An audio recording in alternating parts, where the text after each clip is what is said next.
In 1987, a cartoon you watched as a kid that you've been trying to remember for years. You know the one. That show with the family of superheroes. The one with incredible animation that looked nothing like the other Saturday morning junk. The one with the gorilla that ate motorcycles. You've described it to friends. You've searched for it online using half-remembered details. And every time you almost give it up, that theme song plays in the back of your mind. Well, I found it. And I'm about to tell you the complete story of Bionic Six from beginning to end, including that bizarre meta finale that made you question reality as a 7-year-old. If you've been hunting for this show, or if you just love deep dives on forgotten cartoons where we actually cover the entire run, subscribing helps more of these get made. Hit notifications so you don't miss the next one. Now let's finally solve this mystery that's been living rent-free in your head for decades. The year is 1987. And Ron Friedman walks into a pitch meeting with the most absurd question ever conceived. This is the same guy who wrote for Transformers and G.I. Joe, so people are listening, and he asks them this. What if the Bionic Man married the Bionic Woman, but they needed 4 more people to be the Bionic Six? That's the entire pitch. The $6 million man was 15 years old at this point, ancient by TV standards. But Friedman looked at that concept and decided it needed one thing, a family. Not just any family, though. He wanted kids, he wanted diversity, and he wanted a bionic gorilla. Somehow, impossibly, MCA-TV said yes. But here's where it gets interesting. They didn't hand this off to some cheap American animation studio pumping out garbage. They went to TMS Entertainment in Japan. The same studio that made Akira and Lupin III. The studio that would later animate Batman, the animated series. This wasn't going to be another toy commercial. This was going to be something else entirely. And that brings us to the team behind this thing, because once you understand who made Bionic Six, everything else makes sense. TMS brought in Osamu Dezaki as Chief Supervising Director. If you know anything about anime, that name should make you sit up straight. This man pioneered the postcard memory technique, where a dramatic scene fades into a painted still frame that hangs there like a freeze-frame painting. Then there's Nobuteru Yuki handling character design. This was before he became legendary for Record of Lodoss War and Escaflowne. The voice cast included Alan Oppenheimer, John Stevenson, and Frank Welker voicing half the villains. This wasn't a cheap Saturday morning show. This was a prestige production that happened to air next to reruns of He-Man. And nobody realized what they were watching. April 19, 1987. The premiere episode drops, and it's called Valley of Shadows. Jack Bennett is a test pilot. Helen's an oceanographer. They've got 4 kids and a pet gorilla named Fluffy. They're on a family trip in the Himalayas when a radiation accident happens.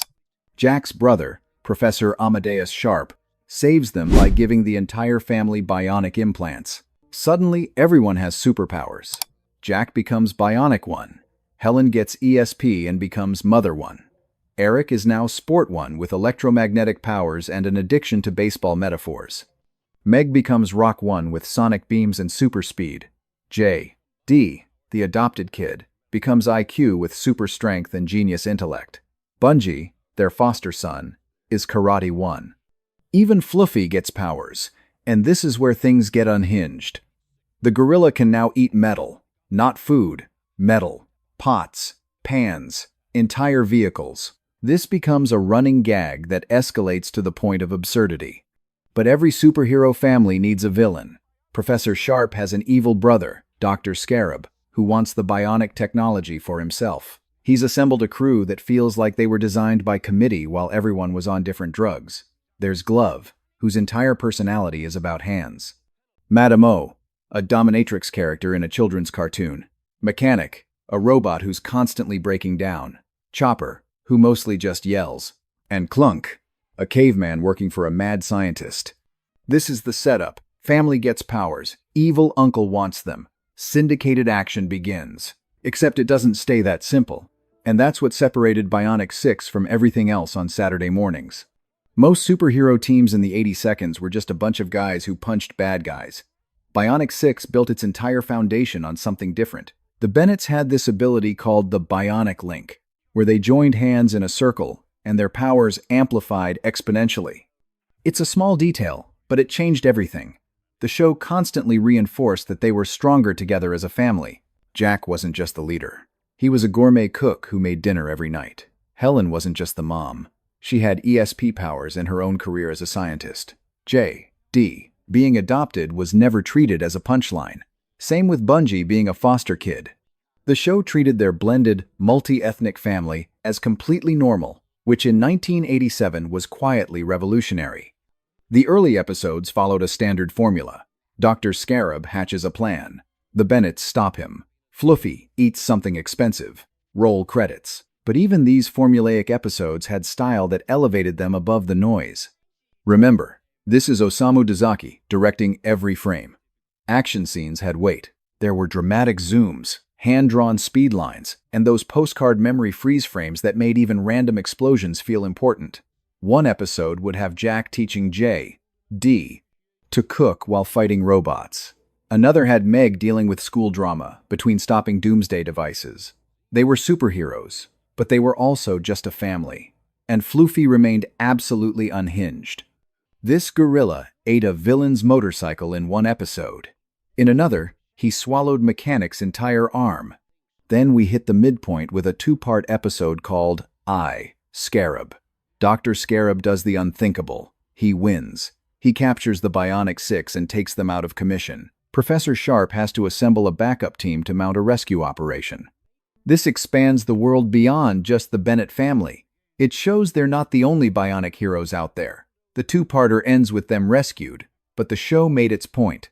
This is a movement, and the stakes are real. Scarab's plan is genuinely clever, too. No giant laser, no cartoonish world domination. He just wants to eliminate the Bionic Six so he can work in peace. It's almost reasonable, which makes him far more dangerous. Around this time, the show starts digging into character backstories. Bungie's missing father becomes a plot thread. We learn why Jack and Helen adopted J.D. There's an episode where Meg questions if she's strong enough compared to her brothers. One episode has Jack and Helen discussing whether they made the right choice giving their children bionic implants. It's a 5-minute scene of two parents questioning if they've put their kids in danger, and it's genuinely heartbreaking. Nobody talks about this side of Bionic Six. Everyone remembers the action and animation, but the show had feelings, real ones that lingered after episodes ended. And speaking of animation, we need to address why this show looked so absurdly good. Most syndicated cartoons in 1987 were produced on shoestring budgets.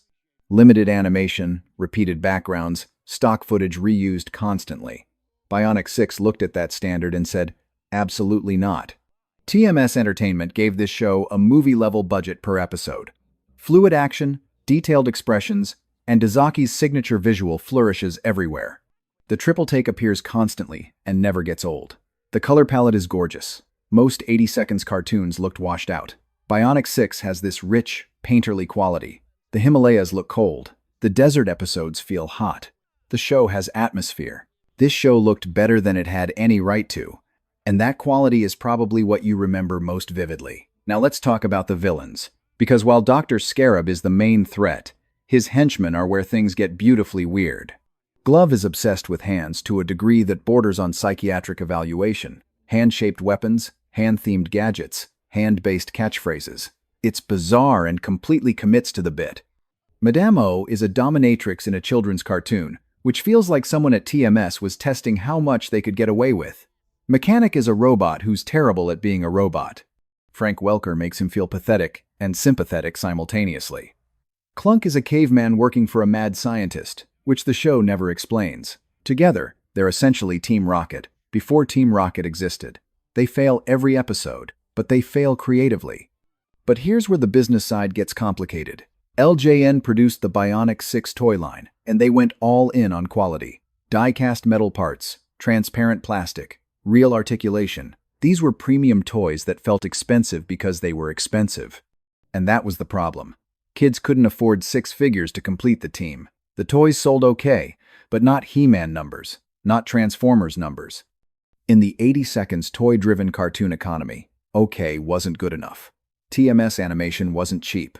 If toys weren't flying off shelves, MCA-TV had no reason to fund a third season. Bionic Six was a victim of its own quality. It cost too much to make, and the toys cost too much to buy. As the series approaches its final episodes, it starts taking wild risks. One episode features a dimension of cartoon characters who know they're animated. Q starts questioning whether the Bionic Six are cartoons too. The episode doesn't provide a clear answer, and that ambiguity is haunting. Another episode has Fluffy eating so much metal he becomes magnetic and attracts every metal object in the city. There's an episode where Sport One's baseball metaphors start bending reality. He says time to steal home, and the villain's base literally starts sliding toward him. The show's embracing its own absurdity, and it's glorious.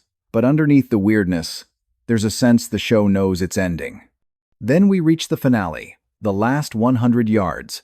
Sport One is trying to win a football game, which is weird because he's the baseball guy. The episode keeps cutting back to that cartoon dimension. Q is still wrestling with whether they're fictional. Professor Sharp gives a speech about existence that feels way too heavy for a show about bionic gorillas.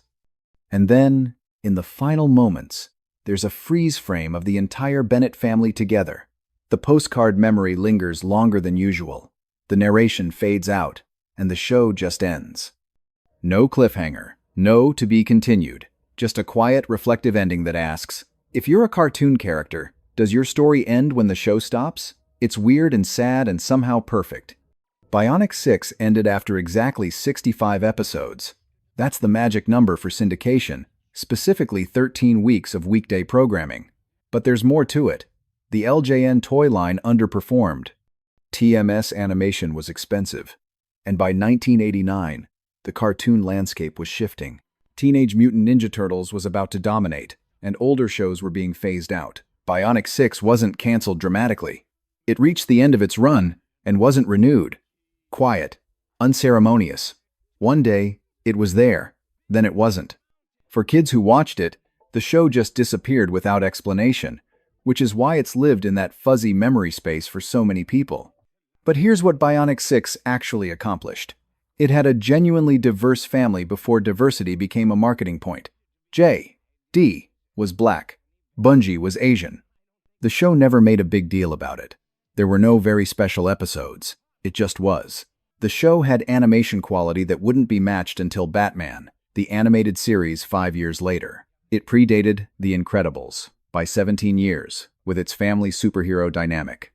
It brought some of the best anime talent to American television and let them create without compromise, and almost nobody remembers it properly. Today, Bionic Six exists as a collector's item. The LJN toys sell for absurd prices because of those die-cast components. Fans talk about it like it's a lost masterpiece. And maybe it is. Bionic Six wasn't perfect. Some episodes were filler. Sport One's baseball metaphors became exhausting. But the show tried. It tried to be more than a toy commercial. It tried to have heart and depth and style when most cartoons were content to be loud and nothing else. And for 65 episodes, it succeeded. The Bennett family saved the world and ate dinner together. Fluffy ate a motorcycle. Dr. Scarab failed 65 times and kept coming back. And Osamu Dezaki painted freeze frames that made every moment feel like it mattered. That's the entire story of Bionic Six, a show that looked incredible, punched above its weight, and disappeared before anyone realized how good it was. If you made it this far, thanks for watching. More deep dives like this are coming, so stick around if you're into this. And if you remember Bionic Six, or just discovered it, let me know. I'll be here, still wondering what Fluffy is eating right now.